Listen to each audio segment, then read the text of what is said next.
Sizlarni yana darsimni ko'rib turganimdan xursandman. Bugungi darsimizda sizlar bilan at predlogini o'rganamiz, ya'ni 11-darsimiz. Xo'p, biz o'tgan darsimizda o'rgangandik, ya'ni men aytgandim, at predlogini biza aniq soat vaqtlari uchun ishlatamiz dedim. Misol uchun, I go to bed at 11 p.m. Ya'ni men kechki 11da uxlashga yotaman. Keyingi misolimiz I wake up at 7 a.m. Ya'ni men ertalabki soat 7da uyg'onaman. Xo'p, bugungi mavzuyimizda sizlar bilan at predlogini polniy o'rganamiz. Ya'ni qanaqa holatlarda ishlatish mumkin yana. Ya'ni sizda deyarli savol qolmaydi degan umiddaman. Xo'p, biz at predlogini aniq va qisqa vaqtlar uchun ham ishlatamiz. Misol uchun at noon, ya'ni peshinda. At lunch time, ya'ni tushlik paytida. At night, tunda. Xo'p, keling bularni har biriga bittadan misol ko'ramiz. I usually go to the market at noon. Ya'ni men peshin vaqtida do'konga boraman. Ya'ni bozorga. Keyingi gapimiz I like watching TV at lunch time. Ya'ni tushlik vaqtida men televizor ko'rishni yaxshi ko'raman. Keyingi misolimiz I walk outside to get some fresh air at night. Ya'ni gapimiz bu yerda biroz murakkabroq. Ya'ni men bu yerda aytyapman. Men tunda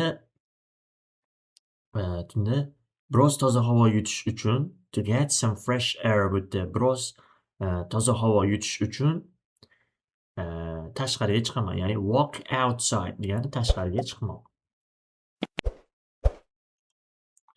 Xo'p, bizda yana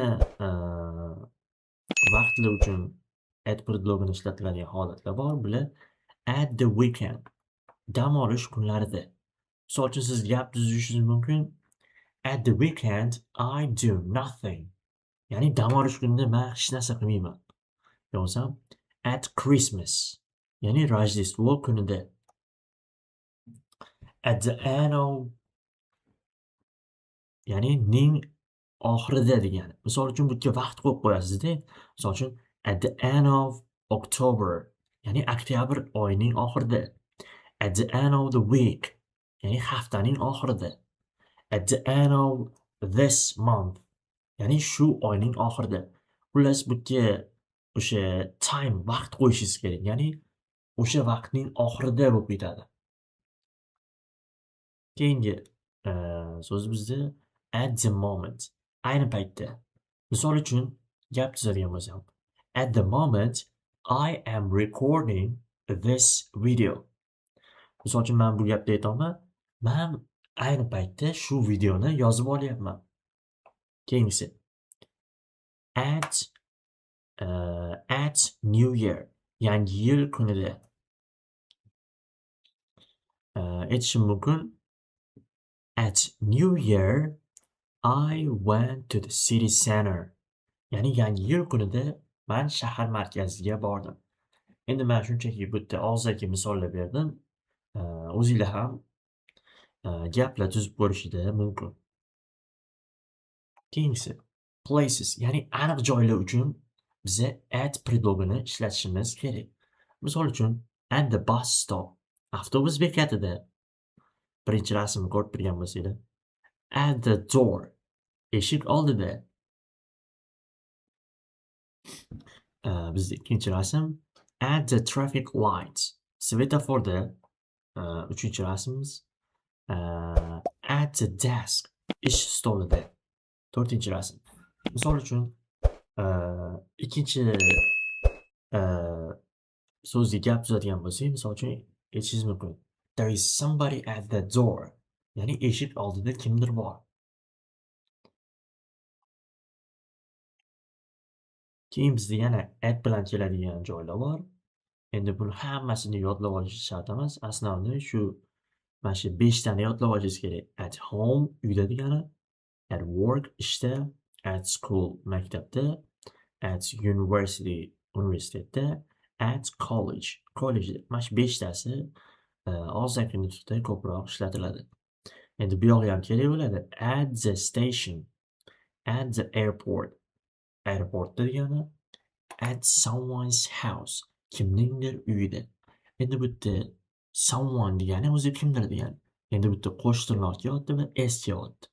Ya'ni bu yerda someone's degani kimningdir. Kimningdir degani. I'm at my friend's house. Do'stimning uyidaman. Ya'ni bu yerda friend degani o'zi do'st degani. Bu yerda qo'sh tirnoq va s qo'shilyapti. Ya'ni do'stning bo'lib ketadi. Ya'ni bizda qo'sh tirnoq bilan s ning ma'nosini beradi. At my neighbor's party. Qo'shnimning ziyofatida. At a concert. Ya'ni konsertda. At a football match. Futbol o'yinida. At a party. Ziyofatda. Xullas, bularni o'zinglar uchun bilib olganinglar yaxshi, ya'ni adashib ketmaslik uchun. Keyin bizda savol tug'iladi. Ya'ni at va in ko'pincha bir xil ma'noda kelib qoladi. Ya'ni savol tug'iladi. I'm in the school, I'm at the school. Ikkalasini ham ma'nosi bu yerda men maktabdaman degani. Endi biz buni qarab ajratib olamiz. Nima farqi bor deydigan bo'lsanglar, I'm in the school. Ya'ni men maktabdaman. Ya'ni men maktab binosi ichidaman. Ya'ni siz maktab binosi ichida qanaqadir faoliyat yuritayotgan bo'lasiz. Va shuning uchun ham in the schoolni ishlatishingiz kerak. Misol uchun, sizga kimdir qo'ng'iroq qildi va siz dars paytida o'tiribsiz. O'sha vaqtda siz I'm in the school right now. Ayni paytda men hozir maktabdaman deb aytasiz. Yo bo'lmasam I'm at the school. Ya'ni bu ham men maktabdaman degani. Ya'ni bu vaqtda siz maktab binosi ichida bo'lmaysiz. Ya'ni maktab hududida bo'lasiz. Ya'ni biza bino uchun bino ichida bo'lsak in the school, agar bino tashqarisi, ya'ni maktab hududida bo'lsak at the schoolni ishlatishimiz kerak. Xo'p, azizlar, bugungi darsimiz shundan iborat edi. O'ylayman darsimiz siz uchun foydali bo'ldi degan umiddaman. Agar video sizga yoqqan bo'lsa, kanalimizga obuna bo'lib, like tugmachasini bosib qolishingizni so'ragan bo'lardim. E'tiboringiz uchun rahmat. Take care.